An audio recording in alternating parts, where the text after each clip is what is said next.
Prior मोर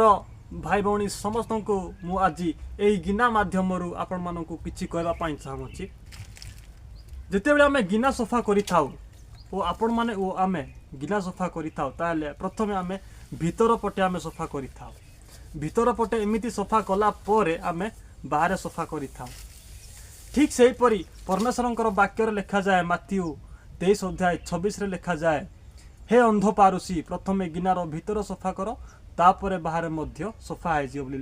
यीशुख्रीष्ट कहते सेपरी आपण जिते चर्च को जाते प्रथमे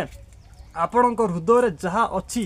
ता सफा करूँ आपण हृदय जहाँ मंद भावना मंद चिंता अच्छी ता प्रथमे सफा करूँ तापर आपण मानकर बाहर मध्य सफा हो आपण मैंने चर्च को गला बेले आपण मैंने अनेक प्रकार पाउडर मेकअप बेटनाबेट आउ फेरम लवली लगाउछंती सेटा नुहे मोर सांग मैंने आपण मैंने प्रथमे भितरे सफा करंतु आपण मानक हृदय जहाँ अच्छी ता प्रथमे सफा करंतु तापर बाहर सफा करिवो ताहले परमेश्वर आपण मानक देखिवो समस्त को प्रेज देला।